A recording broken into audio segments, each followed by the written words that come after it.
Le 24 juin dernier, Loïc Perron nous a fait l'honneur de venir à la rédaction de Voiles et Voiliers, à Rennes, rencontrer les journalistes et en apprendre un peu plus sur le fonctionnement du magazine. L'occasion pour nous aussi de le faire réagir sur les sujets du numéro en cours, daté d'août, où vous retrouverez des essais d'occasion, de nouveautés, une croisière en Italie, la Transat Café L'Or, mais aussi la Coupe de l'América ou un dossier sur Starlink. Le navigateur a saisi l'opportunité pour nous dévoiler quelques anecdotes et sa vision de la voile d'aujourd'hui. Super, c'est un super mobilette. Une petite mobilette, j'adore. Et tu préfères quoi, toi, du coup, ces bateaux un petit peu qui ont vécu, ou alors des nouveautés? On pourra éventuellement parler des nouveautés, parce que tu sais, dans Voiles et Voiliers, on fait des essais, là, il y a ces JPK 10-50. Mais est-ce que toi, qu'est-ce que tu préfères? On peut s'exprimer en croisière comme en course, quelle que soit la taille, quelle que soit le code. J'ai pas de préférence. Je fais des quiz moi, à bord tout le temps, avec les gars quand ils s'ennuient, quand il n'y a pas de temps. Tout le temps, on fait avec Marie, ça est sur Zulu et toute la bande, on arrête avec Fouchier, on va faire des quiz. Qui a dessiné machin, qui a fait quoi? Ça les amuse. Et il y a 3 jours, à Bénodet, je vois un poker, je dis qui a dessiné le poker? J'avais pas la réponse. Je ne sais pas si c'est fini ou non. On verra. Dans les archives de VV, et l'occasion, en fait, c'est l'occasion d'aller ressortir des éléments qu'on a déjà publiés. Donc ça, c'est, si je me trompe pas, le numéro 522. Vous voyez une partie de la rédac dans l'Adriatique, et là, il y avait en revanche peu de monde. On est parti, et c'était en avril.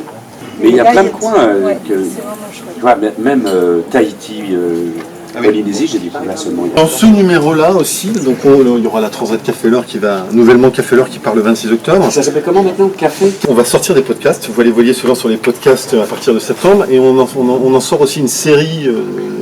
Il y avait un premier épisode dans le dernier numéro, et là c'est le 2e épisode. Alors c'est pas forcément très gai, mais en tout cas ça revient sur un épisode marquant de cette course, la disparition de Polo. Toi, c'est une course que tu as beaucoup disputée, que tu as beaucoup gagnée aussi, oui. Beaucoup. Disputé, oui, depuis la première en solitaire d'ailleurs. La première était en solo. Tu l'as pas gagné 2 fois? Je l'ai gagné 2 fois. L'exercice du double? Ah, c'est ce qui est le plus dur, je trouve. Vraiment. Oui, plus dur que le solitaire? Ah ouais. Pourquoi? Qu'est-ce qui te... Parce que tu te prends pour un équipage alors qu'on est 2. Oui. Tu fais tout comme si on était en équipage.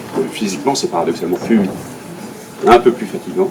Toi, quel regard tu portes sur la Coupe de l'América? Est-ce que c'est une épreuve qui t'intéresse, ou est-ce que, comme certains marins, on a eu des retours, en fait, où on avait des gens qui trouvaient que c'était un petit peu un créneau un peu particulier à part? Dans le courrier de vos lecteurs, est-ce qu'il y en a beaucoup qui s'y intéressent? Non. Très bien. C'est un premier élément de réponse. Premier élément de réponse. On est passé de la consommation rapide d'images spectaculaires, avec de l'autocollant en Red Bull, comme des caisses à savon qui descendent dans les rues, ou comme des seaux dans les piscines, enfin n'importe quoi. Très Red Bull. Il y a le fait que je ne pense pas que la compétition rende autant service qu'elle l'a fait depuis des décennies au reste de l'activité voile. Elle s'en éloigne de plus en plus. Les IMOCA, c'est pareil, les multis, c'est pareil. Elle s'est totalement déconnectée. Pendant des années encore aujourd'hui, moi, on a tous, enfin, sur l'eau, on a tous essayé d'aller le plus vite possible. Le plaisancier, c'est pareil. J'ai l'impression que c'est le plus rapide du monde. Il a besoin. Mais nous, on a fait des engins pour aller de plus en plus vite. Donc, on a multiplié les vitesses par 4. C'est ce que j'expliquais avec le petit Happy en 40 ans. On a multiplié les budgets par 100. Les risques par au moins le carré de la vitesse. Donc, c'est-à-dire beaucoup plus. Les risques mécaniques et les risques de traumatologie éventuelle, surtout en offshore. Je ne pense pas qu'on ait multiplié l'audience pour autant.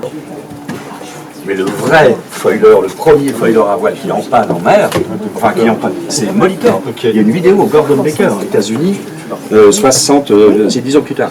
C'est les marins de voir que même chez les marins de compétition professionnelle, ils n'ont plus aujourd'hui, dans les jeunes, je vais faire mon Bernardino, mais ils n'ont aucune espèce d'envie, ni même de respect pour ce qui s'est passé avant. Une belle évolution aussi, enfin, c'est le retour des femmes à bord. On a fait des minéraux. Ouais. On a fait des mais minéraux. ça se sent. Et il y a eu des belles choses qui malheureusement n'ont pas été confirmées pour les jeux, mais on s'en fout un peu. Mais c'est toutes les courses mixtes, le Figaro en extension grand, la Paprec, le machin. C'est vraiment sympa. En fin d'année dans les Globes, ceux qui avaient Starling l'ont regretté. Et ceux qui avaient Starling passaient leur temps. Ah oui, mais Game of Thrones, ils sont incollables, tous les mecs du Vendée Globe. Incollables. Et puis ils passent leur connaissent journée les sur séries. Il y a 10 saisons, c'est interminable. Ils passent leur journée. Pas Ils tous, voient hein, 3 pas mois tous. d'enfant. Non, pas tous. Quand t'es devant, Je peux te dire que les mais derrière, trois- t'as que ça. les trois premiers- Ceci dit, mais avant Starlink, moi, mon premier Vendée Globe, je me souviens, j'avais fait 9350 réussites de Mac de l'époque. Puis t'avais un orgue. Et j'avais Que mon tu as orgue. prêté d'ailleurs. Et j'avais fait le simulateur, j'avais SimCity en noir et blanc sur mon premier. Donc heureusement qu'on a quand même quelques palliatifs, tu vois. Parce qu'on s'emmerde un peu sur le fait pour les traitements.